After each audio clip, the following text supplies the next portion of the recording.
जय बोलो देवादिदेव 1008 श्री भगवान महावीर स्वामी की जय जय जय। अहिंसा परमो धर्म की जय जय जय। परम पूज्य आचार्य गुरुवर श्री विद्यासागर जी महाराज की जय जय जय। परम पूज्य महामनामुनिराज प्रमासागर जी महाराज की। परम पूज्य हरे सागर जी महाराज की।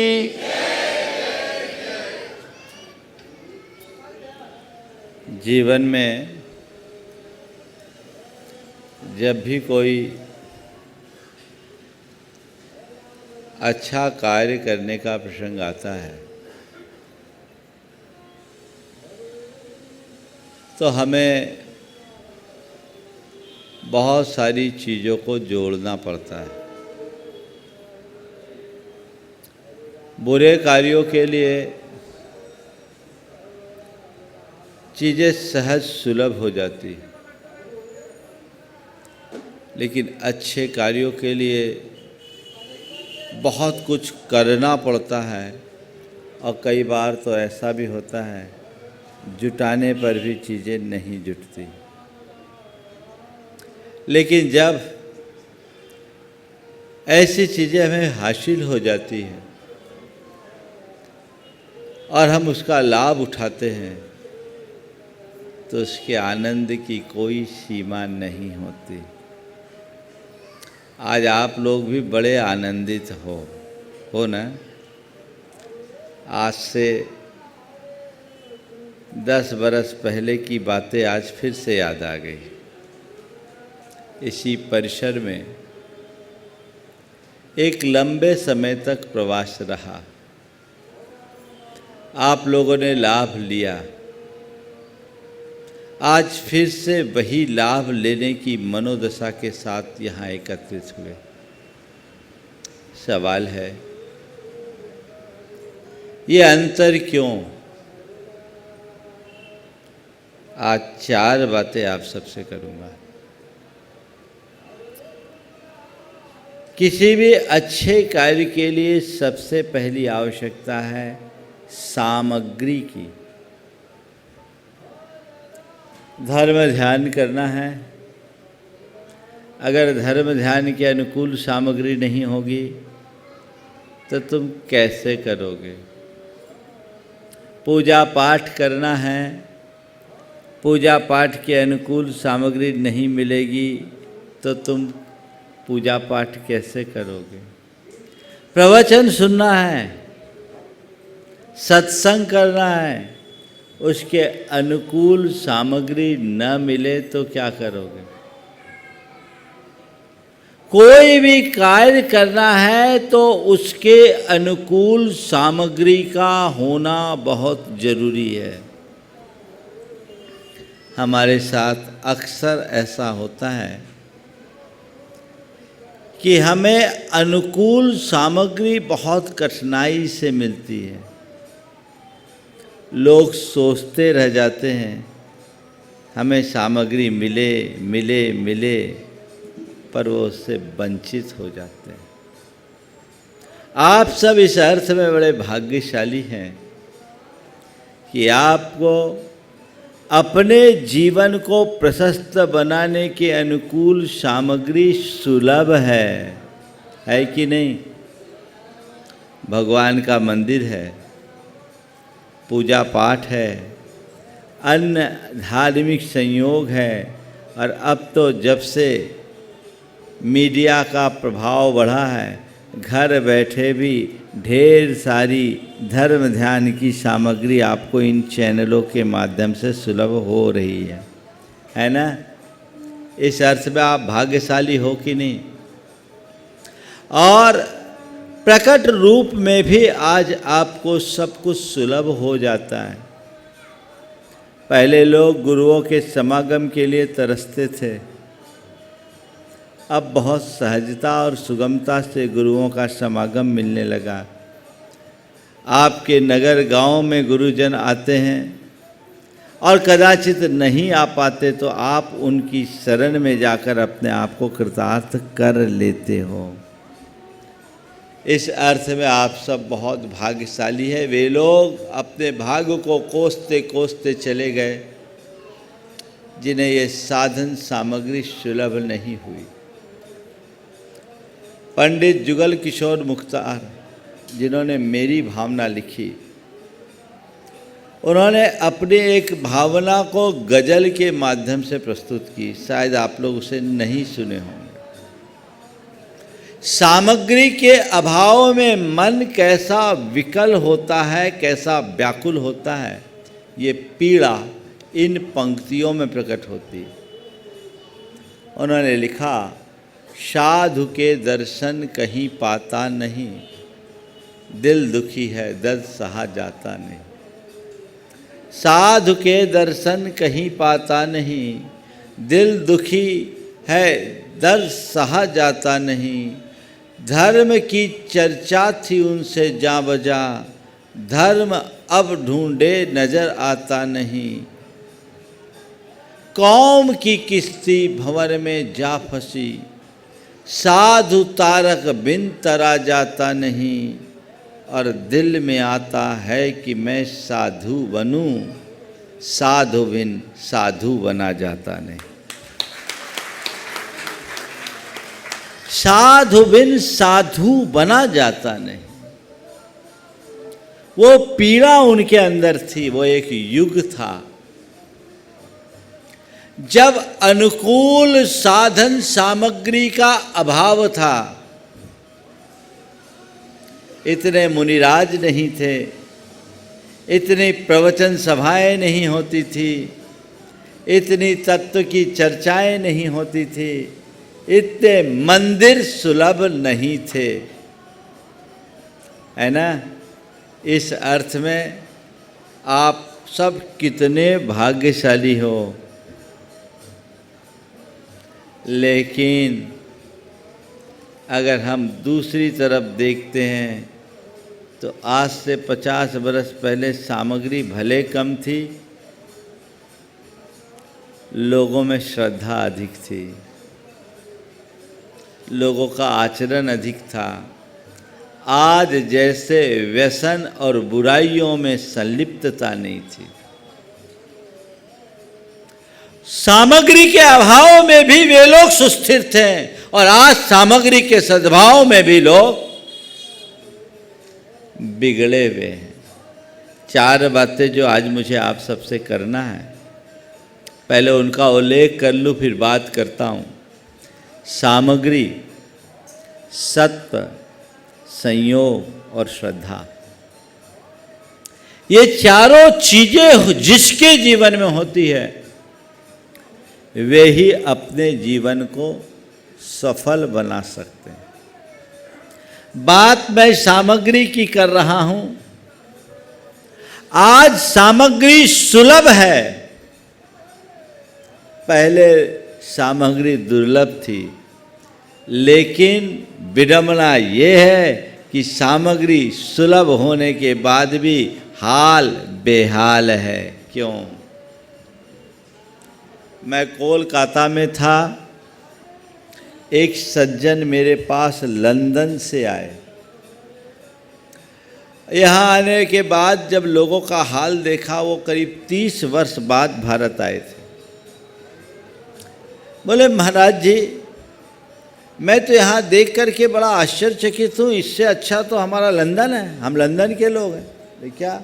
बोले, मैंने सोचा यहाँ मुनि महाराज के लोग दर्शन करते हैं, आप लोगों के प्रवचन सुनते हैं, यहाँ कोई रात में नहीं खाता होगा, सब कुलाचार का पालन करते होंगे, मंदिर में पूजा पाठ आदि करते होंगे, यहाँ के लोगों में जैनत तो पूरी तरह से फलता फूलता होगा। लेकिन हम तो देख रहे हैं कि हम फिर भी लंदन में इनका परहेज कर लेते हैं, यहाँ तो आम है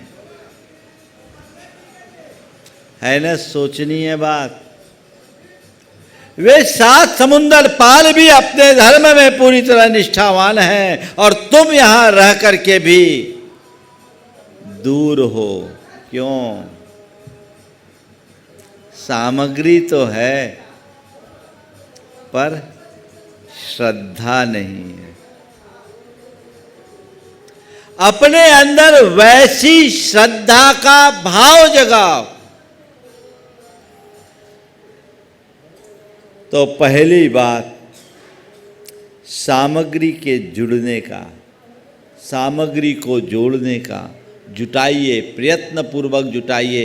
जितने जितने अनुकूल साधन मुझे सुलभ हो सके मैं उतना उतना जोड़ूं, क्योंकि मेरा जीवन केवल इसी में कृतार्थ होगा। साधन जोड़े, जितना जोड़ सकें। बहुत सारे लोग हैं जिनके जीवन में सामग्री का अभाव है, वो दुखी होते हैं। 1993 में गुरुचरणों में रामटेक में था, एक परिवार आया विशाखापत्तनम से। गुरुदेव के दर्शन करने के बाद मेरे पास आए। परिवार के प्रमुख की उम्र 67 साल की थी। वो किसी काम से नागपुर आए थे। मालूम पड़ा आचार्य विद्यासागर जी महाराज रामटेक में विराजमान है। किसी ने प्रेरणा दी, वे दर्शन के लिए आ गए। गुरुदेव के दर्शन करने के उपरांत गुरुदेव से तो कोई बातचीत उनकी नहीं हुई। मेरे पास आए, उनकी आंखें छल छला उठी। बोले गुरुदेव, बाबा बाबा, महाराज भी नहीं बोल पा रहे थे वे। बाबा, आज मुझे पहली बार समझ में आया कि जीवन का यह भी कोई रूप है और मैंने अपने 67 साल की ज़िंदगी व्यर्थ कर दी। एक बड़े कारोबारी थे, माइनिंग का व्यापार था, और उन्होंने कहा महाराज अभी तक मैंने केवल व्यापार और पैसा देखा, आज समझ में आ रहा है कि जीवन का असली रूप क्या है। आज मैंने भगवान के दर्शन किए। हमें कभी संयोग ही नहीं मिल सका। उन्हें लगा कि 67 वर्ष व्यर्थ चले गए। आप लोग इस अर्थ में भाग्यशाली हो कि नहीं? सारी सामग्री तुम्हें प्राप्त है।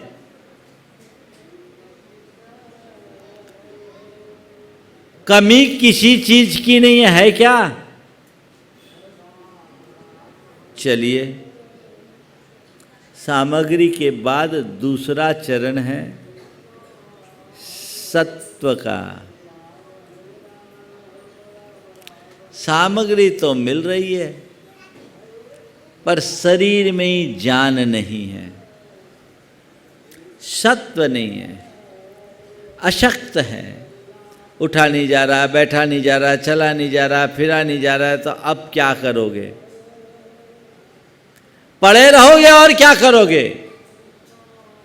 ऐसे अनेक लोग हैं जो सत्वहीन होने के कारण आज बिस्तर पर पड़े हैं। वो रोते आंसू बहाते कि काश मैंने पहले सही रास्ता पकड़ा होता तो आज मेरा ये हाल नहीं होता। आज मैं चाह करके भी कुछ नहीं कर पा रहा हूं।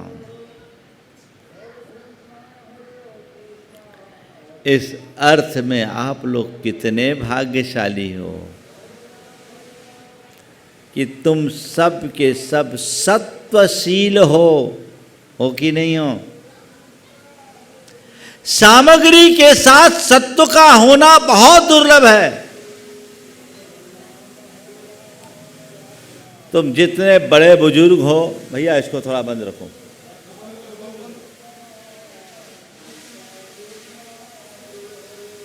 ओ हाँ मैं कह रहा था, बहुत सारे बड़े बुजुर्ग हैं, वो कहते हैं क्या करे, अब हमसे होता ही नहीं। मैं उनसे कहता हूँ जब होने का समय था तब कर लिए होते तो ऐसा कहना ही नहीं पड़ता। कैसी विडंबना है, जब कोई छोटे धर्म के क्षेत्र में आगे बढ़ने को होते हैं तो बड़े कहते हैं कि अभी तुम्हारी उम्र क्या है, अभी तुम्हारी उम्र नहीं। और जब बड़े से धर्म करने के लिए कहा जाता तो कहते हैं अब हमारी उम्र कहाँ, अब उम्र बची नहीं। जब उम्र थी तब समझ नहीं थी, और अब उम्र बीत गई तो सत्व नहीं है। अगर तुम्हारे पास सत्व है, शक्ति है, तो उसका लाभ उठाओ। मेरे पास सारी अनुकूल सामग्री है, सामग्री बाहर की नहीं भीतर की भी, भौतिक सामग्री, मानसिक सामग्री सब है। आज तुम्हें त्याग तप करना है, सबल शरीर है, अच्छी बुद्धि है, भगवान का नाम लेना है, तुम्हारे पास बोलने की क्षमता है, धन संपन्नता है, भगवान का मंदिर बाजू में है, सब कुछ तुम्हारे साथ है, शरीर भी सक्षम है, तो क्या करो? इसका उपयोग करो। सत्वहीन हो जाने के बाद चाह करके भी कुछ नहीं कर पाओगे। बेटा अब तो हमसे होता ही नहीं है। रोने के अलावा तुम्हारे पास कुछ नहीं बचेगा। पर कोरे सत्व से भी काम नहीं चलेगा। सामग्री है, सत्व है, पर संयोग भी चाहिए। संयोग अनुकूल ना हो तो कुछ नहीं कर पाओगे। सब मन की मन में धरी रह जाएगी। एक स्थान की बात है, एक जगह मंदिर बना और मंदिर बनाने में जिसकी केंद्रीय भूमिका थी, बड़ी उमंग थी कि मैं इस मंदिर की प्रतिष्ठा में अग्रणी भूमिका रखूं, सौधर्मेंद्र बनूं। किसी चीज़ की कमी नहीं थी, मन में उदारता भी थी, संपन्नता थी, किसी बात की कमी नहीं। पर दुर्भाग्य, पंच कल्याण के एक सप्ताह पहले उसके पैर का फ्रैक्चर हो गया। अब क्या करें? अपने भाग्य को रोता रह गया। अब मैं क्या कर सकता हूं? ये क्या हुआ? संयोग अनुकूल न होने पर आप चाह करके भी कुछ नहीं कर सकते।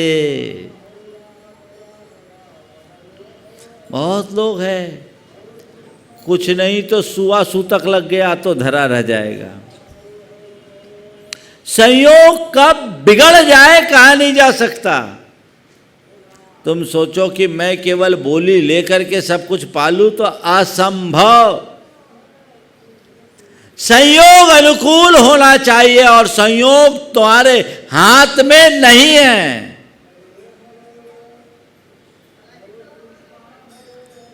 तो वे लोग बड़े भाग्यशाली हैं जिन्हें अनुकूल सामग्री मिलती। वे लोग और भाग्यशाली हैं जिनके पास सत्व है, और वे महाभाग्यशाली हैं जिनके पास संयोग भी है। मैं समझता हूँ यहाँ उपस्थित लोगों में तीनों में किसी की कमी नहीं है। क्या नहीं है ना? सामग्री है? बोलो हाँ या ना बोलो, जोर से तो बोलो। सामग्री है? पटना की आवाज नहीं आई। सामग्री है? हाँ। सत्व है? सत्व दिखे जोर से। सत्व है? संयोग है? फिर पीछे क्यों है? फिर पीछे क्यों?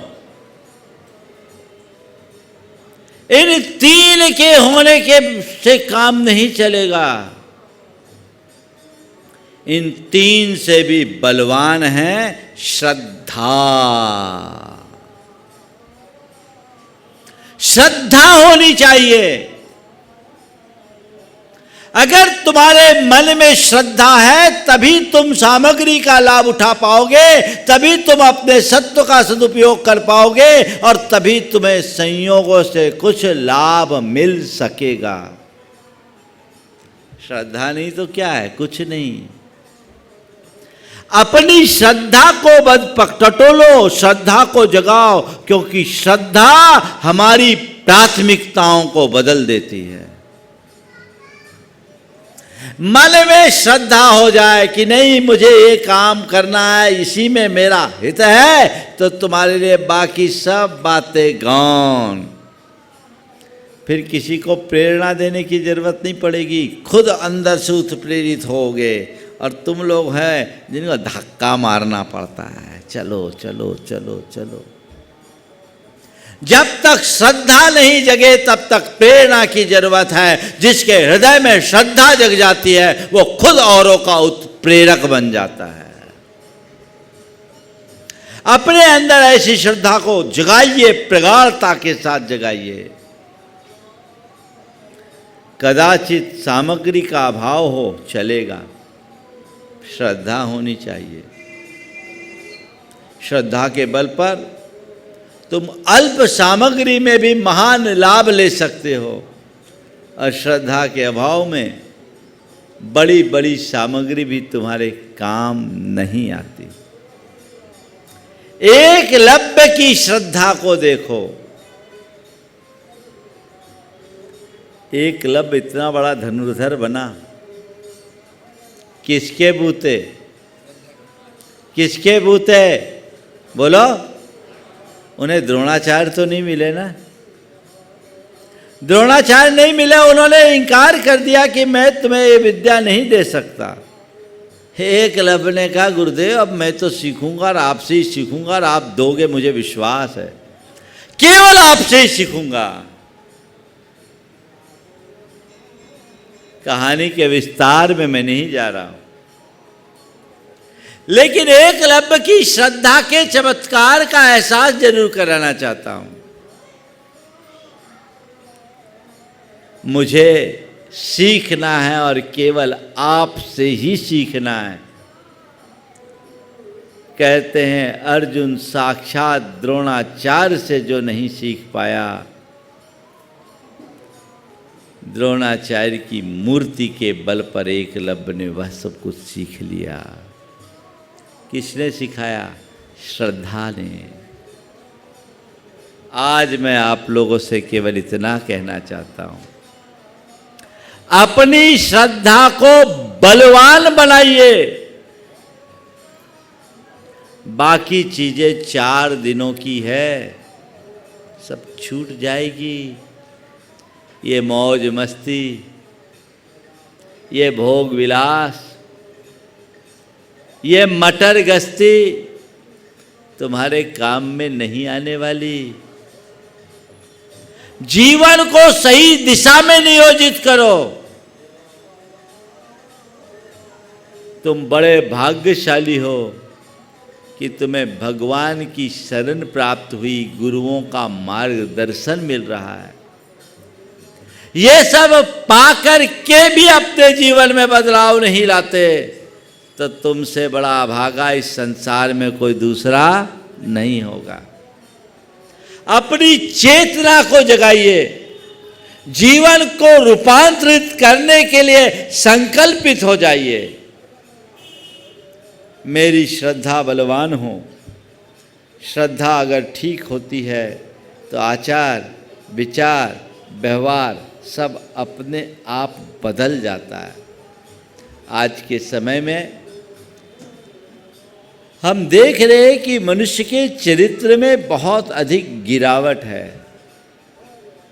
एक बार एक पत्रकार ने, महावीर जयंती का समय निकट था, एक प्रेस वार्ता की गई। मुझसे एक पत्रकार ने सवाल किया कि आज भगवान महावीर के इतने उत्तम संदेश और आप जैसे संदेश वाहकों के होने के बाद भी लोगों के चरित्र में इतनी गिरावट क्यों? मैंने कहा इसकी एक ही वजह है, वह है सांस्कृतिक निष्ठा का अभाव। आज जो लोगों में गिरावट है, उनकी निष्ठा कमजोर हो गई, उनकी श्रद्धा दुर्बल हो गई, इसलिए वे अपनी सब बातों को गौण करने लगे। पहले के लोगों में और आज के लोगों में एक ही अंतर है, पहले के लोग अपने उसूल के लिए जीते थे, आज के लोगों का कोई उसूल नहीं बचा। ये जो परिवर्तन है ये बहुत चिंतनीय है, गंभीर है। मैं यहाँ उपस्थित सभी लोगों से और जो लोग इस कार्यक्रम को घर बैठे देख सुन रहे हैं उन सब से कहूँगा, 2 दिन बाद महावीर जयंती मनाने जा रहे हैं। कोरे भगवान महावीर के कोरे जयगान करने से कुछ नहीं होगा। जियो और जीने दो का असल संदेश अपने जीवन में अनुगूंजित करने की जरूरत है। जैन धर्म की अगर सच्ची प्रभावना करना चाहते हो तो जैनत्व को अपने जीवन में प्रतिष्ठापित करो। वे लोग बड़े अभागे हैं जो जैन होने के बाद भी जैनत्व से विमुख है। भगवान महावीर के अनुयायी होने का सौभाग्य तुम्हें मिला है। अपनी चेतना को जगाओ और महावीर को पूजने की जगह महावीर के होने की कोशिश करो। भगवान महावीर की पूजा तो सब करते हैं, पर भगवान महावीर की जब हम सुनना शुरू कर दें तो जीवन में बदलाव आएगा। अपना जीवन व्यसन मुक्त हो, बुराई मुक्त हो, सदाचार सहित हो तो हम अपने जीवन का उत्थान कर सकते हैं। जिन लोगों ने भगवान महावीर के संदेश को ठीक रीति से सुना, वे जैन न होने के बाद भी आज कट्टरता से भगवान महावीर के अनुयायी बने हुए हैं। आज से 18 वर्ष पूर्व रीवा विश्वविद्यालय के तत्कालीन कुलपति ADN वाजपेयी मेरे पास आए। वो वाजपेयी थे, ब्राह्मण थे, एक बड़े शिक्षाविद। उन्होंने एक बड़ी बात की। जब से उन्होंने जैन ग्रंथ पढ़ा, उन्होंने रात्रि भोजन भी छोड़ दिया था। 52 दिन तक उन्होंने मौन साधना की। जैन धर्म के प्रति उनकी बड़ी गहरी रुचि जगी और उन्होंने एक कड़ी बात मंच से कही कि मैं जैन धर्म से प्रभावित हूँ, जैनों से नहीं। ताली मत बजाओ, सिर ठोक लो। कहाँ ताली बजा रहे हो? क्या शब्द कहा उन्होंने? मैं जैन धर्म से प्रभावित हूँ, जैनों से नहीं। क्योंकि जब कभी मैं जैनों को रात में खाते हुए और व्यसनों में लिप्त होते दिखता हूँ तो मुझे लगता है ये कैसे जैन हैं? क्या यही जैनों का आदर्श है न? सोचनीय बात। आप कर क्या रहे हो? हमें कुछ जगह स्थिर होना चाहिए।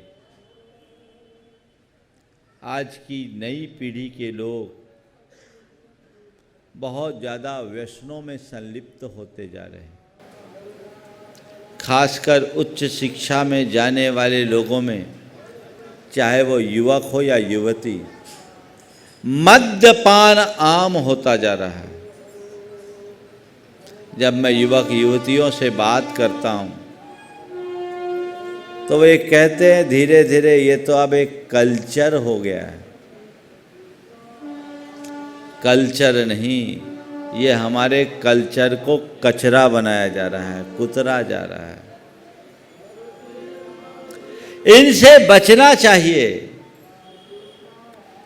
कल हमारा जीवन रहे न रहे कौन जानता है। जो चीज़ें हमने जन्म घुट्टी में त्याग कराई गई, उन चीज़ों का सेवन यदि आज की पीढ़ी करती है तो ये बहुत सोचने जैसी बात है। इन पर बहुत गंभीरता से विचार होना चाहिए। और इनका पूरी तरह परित्याग होना चाहिए। समाज में बदलाव की बहुत बड़ी ज़रूरत है। अगर तुमने देव गुरु धर्म की शरण पाकर के भी अपनी श्रद्धा को नहीं जगाया तो अपने जीवन का उत्थान कैसे करोगे? ये मनुष्य जीवन बार बार नहीं मिलने वाला, बहुत कठिनाई से मिलता है। बाकी चीज़ें तो 4 दिन अच्छी लगती है और सब निस्सत्व हो जाती है, पर आज सब लोग पूरी तरह से वेस्टर्न कल्चर का अंधानुकरण करने लगे हैं और अपनी मूलभूत संस्कृति को खो रहे हैं।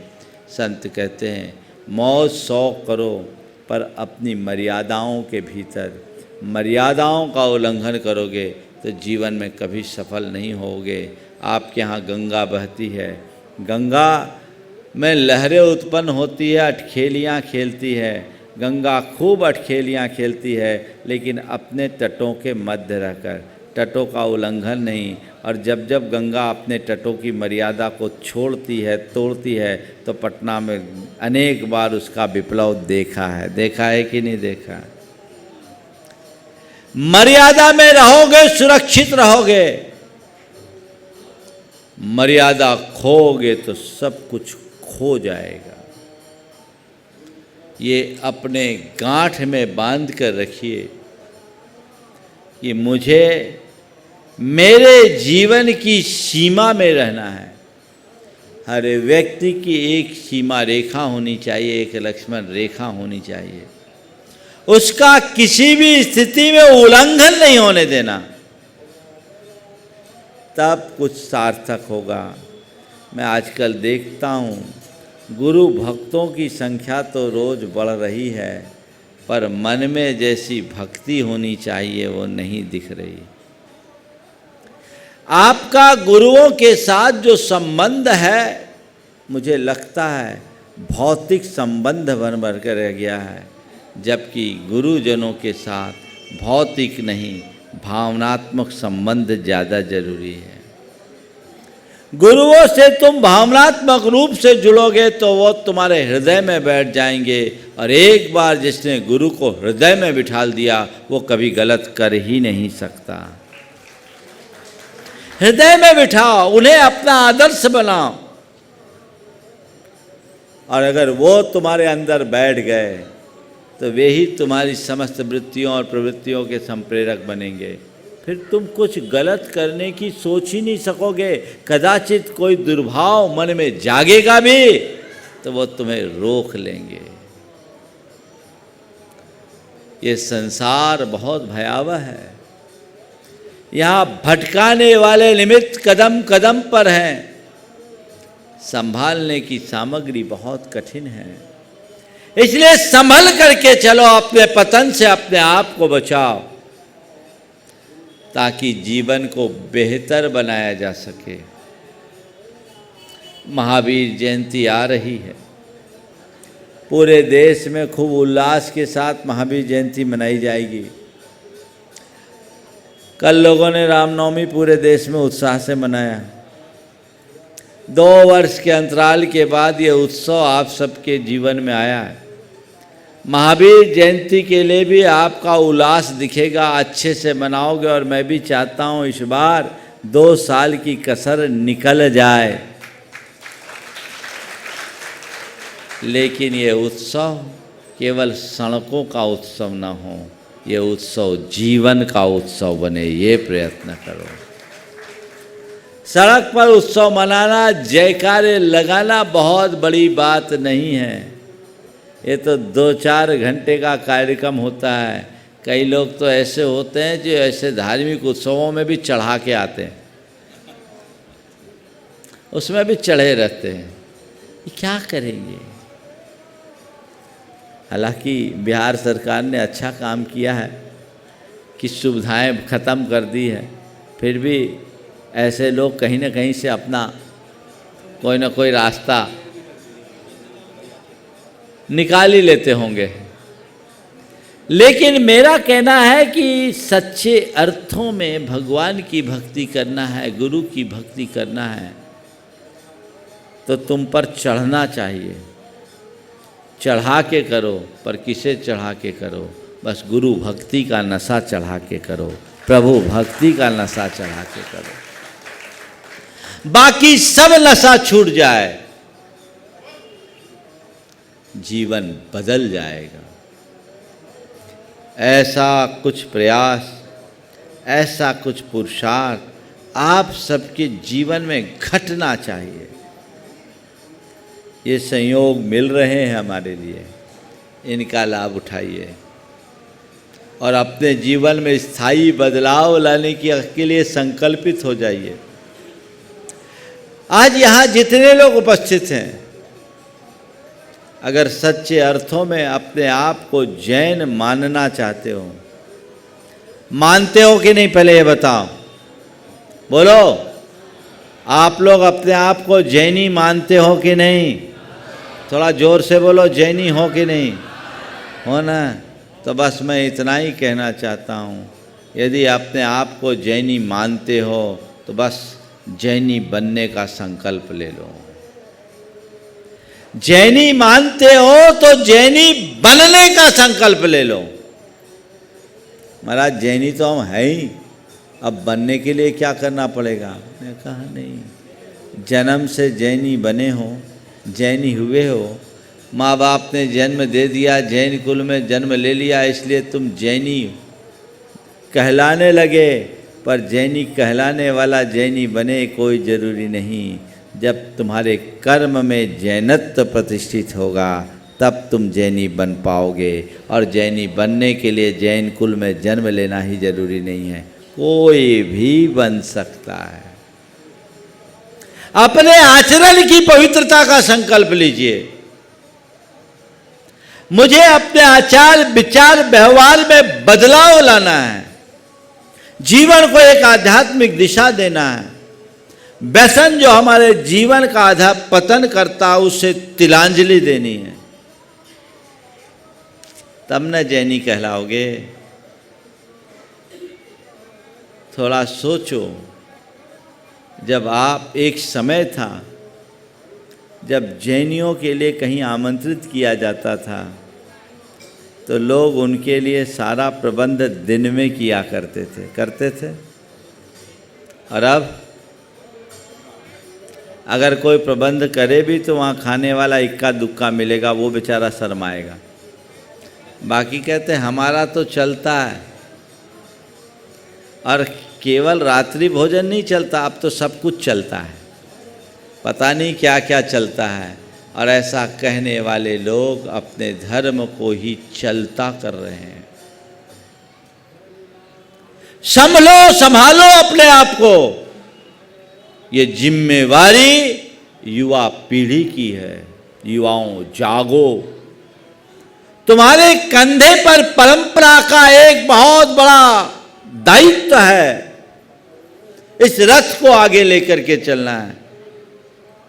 तो ये तभी संभव होगा जब तुम खुद में बदलाव लाओगे, अपने हृदय की श्रद्धा को बलवती बनाओगे, उसे जगाइए, मन में संकल्पित हो जाइए कि मैं अपने जीवन में उन बातों को किंचित भी स्थान नहीं दूंगा जिनसे मेरे चरित्र में दाग लगता हो। आप लोग तैयार हैं इसके लिए? बोलो, थोड़ा युवा लोग हाथ उठाओ तो। कितने लोग हैं इस सभा में उपस्थित जो आज संकल्प लेंगे कि महाराज मैं किसी प्रकार से मद्यपान नहीं करूँगा? थोड़ा हाथ उठाओ। महिलाएं, अब तो सबको उठाना पड़ेगा। हाँ, बराबरी की भागीदारी आजकल कहते हैं महाराज महिलाएं सब में बराबर हो गई। थोड़ा दोनों हाथ उठाओ। हाँ, ये बात। पटना तो बहुत साफ है, गंगा के बाजू में है, हालांकि सड़क पर गंदगी दिखाई पड़ती है। मन साफ होना चाहिए, स्वच्छ होना चाहिए, तब जीवन में बदलाव आएगा। ये बदलाव हमारे अंतरंग में घटे, हम अपने जीवन को आगे बढ़ाएं, जीवन को सफलता के शिखर तक पहुंचाए। ये पुरुषार्थ सबका होना चाहिए। मीठापुर में आए हैं। मेरी बातें हो सकता है कड़वी लगी हो, पर मैं तो मीठी बना करके ही देने की कोशिश करता हूँ। ये इसका परिणाम जरूर मीठा होगा। मैं कड़वी बातें नहीं करता, तुम्हारे जीवन की कड़वाहट मिटाने का प्रयत्न करता हूँ, जीवन में मधुरता लाने का प्रयास करता हूँ। वो मधुरता आनी चाहिए। 4 बातें जो मैंने आज आप सबसे की, हमेशा उस पर विचार करो। सामग्री, सत्व, संयोग और श्रद्धा। पंच कल्याणक भी आपके लिए एक अनुकूल सामग्री बनकर आया ना। कितना बड़ा निमित्त बनकर आया। सत्व भी तुम्हारे पास है और तुम्हारे हित में इतनी दूर से चल के हम लोग आए हैं। और हम तो चल कर आए 300 किलोमीटर, और तुम रोज 12 किलोमीटर नहीं आ पाओ तो फिर सोच लो कितने अभागे हो, है ना। अब पटना में आयोजन लोग कह रहे, पर है तो पटना से दूर, पुराना पटना में। मैं चाहूँगा ऐसे अवसर का भरपूर लाभ उठना चाहिए। हर कोई को अपने सारे कार्यक्रमों को व्यवस्थित करते हुए इस अवसर का लाभ उठाना चाहिए।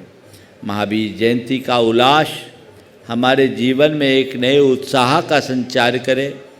मैंने जैसा अभी कहा, ये सड़क का उत्सव नहीं, जीवन का उत्सव बने। जीवन में एक नई ध्वनि प्रकट हो, एक नया रव प्रकट हो, जो हमारे जीवन में बदलाव घटित कर सके और हम अपने जीवन को आगे बढ़ा सके। इस भाव के साथ समय आप सबका हो गया है। यहीं पर विराम दे रहा हूँ मंगल भावना की 4 पंक्तियों के साथ।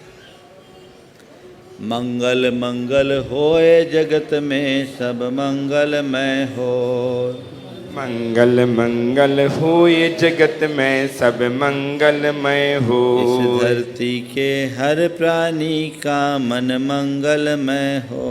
इस धरती के हर प्राणी का मन मंगलमय हो। कहीं क्लेश का लेस रहे ना, दुख कहीं भी हो। कहीं क्लेश का लेस रहे ना, दुख कहीं भी हो। मन में चिंता भय न सतावे, रोग शोक नहीं हो। मन में चिंता भय न सतावे, रोग शोक नहीं हो। नहीं बैर अभिमान हो, मन में क्षोभ कभी नहीं हो। नहीं बैर अभिमान हो, मन में क्षोभ कहीं न हो। मैत्री प्रेम का भाव रहे, नित मन मंगलमय हो। मैत्री प्रेम का भाव रहे, नित मन मंगलमय हो। मंगल मंगल होए जगत में सब मंगलमय हो। मंगल मंगल हो ये जगत में सब मंगलमय हो। इस धरती के हर प्राणी का मन मंगलमय हो। इस धरती के हर प्राणी का मन मंगलमय हो। मंगलमय हो प्रात हमारा, रात सुमंगल हो। मंगलमय हो प्रात हमारा, रात सुमंगल हो। जीवन के हर पल हर क्षण की बात सुमंगल हो। जीवन के हर पल हर क्षण की बात सुमंगल हो। हर घर में मंगल छा जावे, जन जन मंगल हो। घर घर में मंगल छा जावे, जन जन मंगल हो। इस धरती का कण कण पावन औ मंगलमय हो। इस धरती का कण कण पावन और मंगलमय हो। मंगल मंगल होए जगत में सब मंगलमय हो। मंगल मंगल हो ये जगत में सब मंगलमय हो। इस धरती के हर प्राणी का मन मंगलमय हो। इस धरती के हर प्राणी का मन मंगलमय हो। जय बोलो परम पूज्य आचार्य गुरुवर श्री विद्यासागर जी महाराज। जय।